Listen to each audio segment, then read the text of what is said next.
이를테는 시간, 오늘은 요한일서 2장입니다.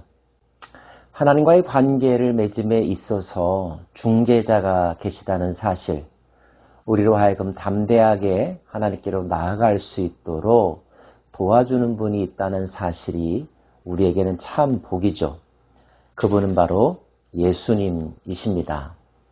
예수님은 우리의 죄, 다른 말로 하면 우리의 과거, 우리의 허물, 우리의 연약함, 이 모든 것들을 덮어주시고 우리를 하나님께로 나아갈 수 있도록 인도하신 분이십니다. 예수님의 역할을 2절로 좀 더 분명하게 재확인해주고 있는데요. 나의 자녀들아, 내가 이것을 너희에게 쓰면 너희로 죄를 범하지 않게 하려 함이라. 만일 누가 죄를 범하여도 아버지 앞에서 우리에게 대언자가 있으니 곧 의로우신 예수 그리스도시라. 그는 우리 죄를 위한 화목제물이니 우리만 위할 뿐 아니요 온 세상의 죄를 위하심이라. 화목제물 되신 예수님, 그분 때문에 우리는 성소에 들어갈 담력을 얻었고 하나님 앞에 설 수 있는 자격을 얻게 되었답니다. 예수님으로 말미암아 우리는 하나님과의 사귐 속에 들어가게 되었는데요. 그럼에도 불구하고 가끔 이런 생각이 들 때가 있죠. 내가 지금 잘 사귀고 있는가? 우리 관계는 건강한가? 확인하고 싶어하는 마음 말이죠. 인간관계에서도 마찬가지죠. 그래서 가끔 우리는 묻지 않습니까? 당신은 나를 사랑하십니까? 라고 말이죠. 우리가 하나님과의 관계를 올바르게 지속하고 있는지, 또 하나님과 친밀함, 사랑의 관계 속에 있는지를 점검할 수 있는, 확인할 수 있는 방법은 없을까요? 이 장은 그것을 우리에게 소개해주고 있는데요. 그 첫 번째는요. 우리가 그의 계명을 지키면 이로써 우리가 그를 아는 줄로 알 것이요. 그를 아노라 하고 그의 계명을 지키지 아니하는 자는 거짓말하는 자요.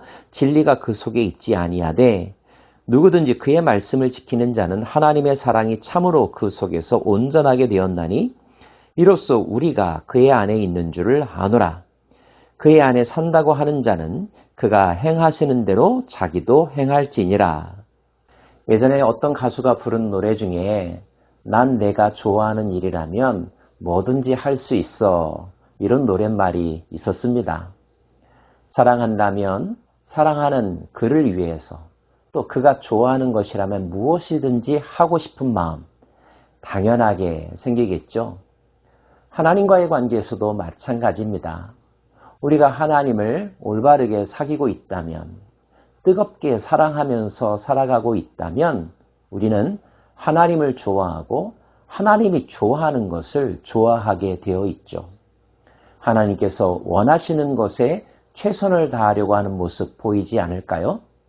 그것이 바로 계명을 지키는 삶, 하나님의 말씀, 하나님의 뜻을 분별하고 그 뜻을 성취하는 삶을 위하여서 최선을 다한다는 것입니다. 근데 만약 그게 아니라면 어떻게 될까요?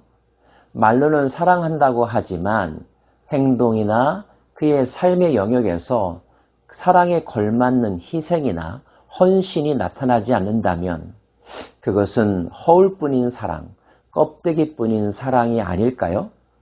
그런 관계를 진실한 관계, 친밀한 관계라고 말할 수 있을까요?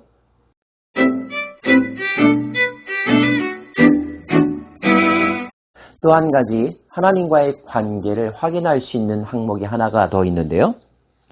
빛 가운데 있다 하면서 그 형제를 미워하는 자는 지금까지 어둠에 있는 자요.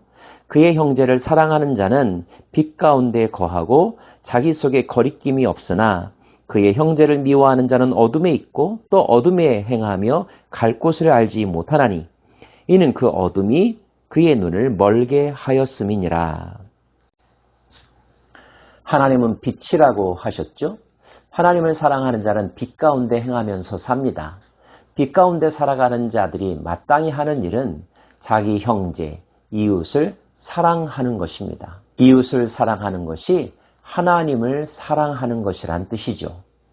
그러므로 하나님을 사랑한다고 말하면서 이웃에 대해서 관심이 없거나 냉정하다거나 이웃을 이용하는 삶의 태도를 가지고 있다면 그는 하나님을 정말로 사랑하는 것이 아니며 하나님 사랑의 의미도 제대로 알지 못하는 사람입니다. 여러분은 하나님을 사랑하십니까? 그렇다면 하나님의 뜻을 행하는 사람일 것이고요. 이웃을 사랑하는 삶을 살아가고 있을 것입니다. 자신의 삶에서 이러한 부분들이 잘 지켜지고 있는지 스스로 잘 점검할 수 있기를 원합니다. 성경은 또 말씀하기를 이 세상이나 세상에 있는 것들을 사랑하지 말라. 누구든지 세상을 사랑하면 아버지의 사랑이 그 안에 있지 아니하니 이는 세상에 있는 모든 것이 육신의 정욕과 안목의 정욕과 이생의 자랑이니 다 아버지께로부터 온 것이 아니요 세상으로부터 온 것이라. 이 세상도 그 정욕도 지나가되 오직 하나님의 뜻을 행하는 자는 영원히 거하느니라.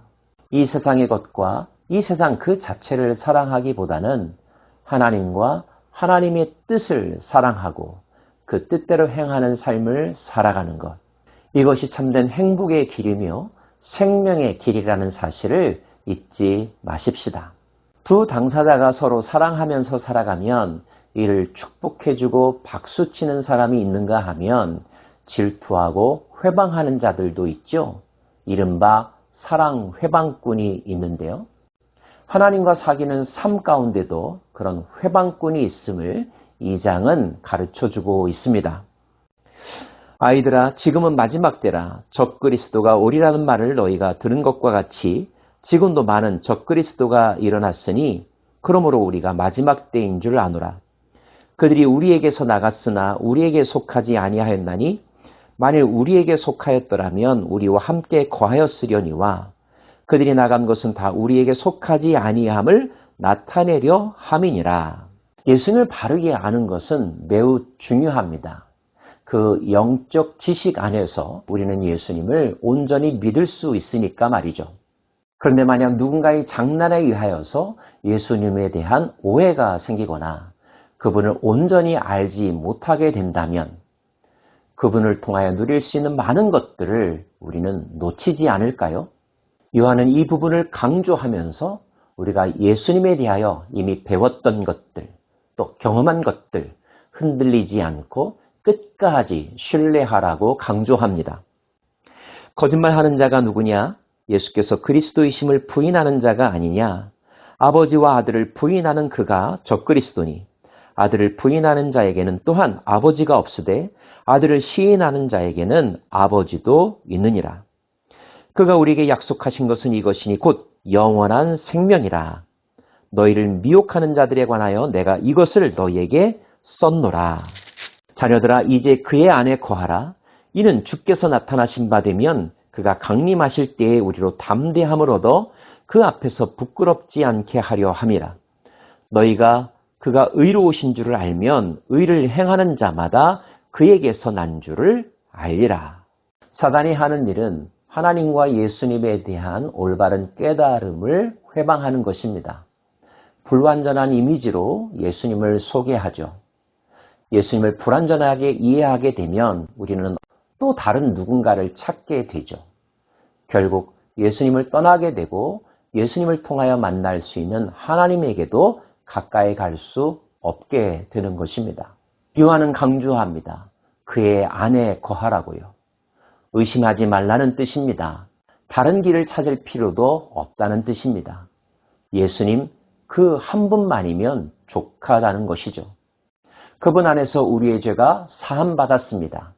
그분은 하나님께서 우리를 위하여 이 땅에 보내신 중재자이며 구원자이십니다. 우리는 예수님을 통하여 하나님을 경험하게 되고 하나님께 가까이 나아갈 수 있답니다. 주님을 사랑하는 것이 하나님을 사랑하는 것이며 주님을 바로 아는 것이 하나님을 아는 것입니다.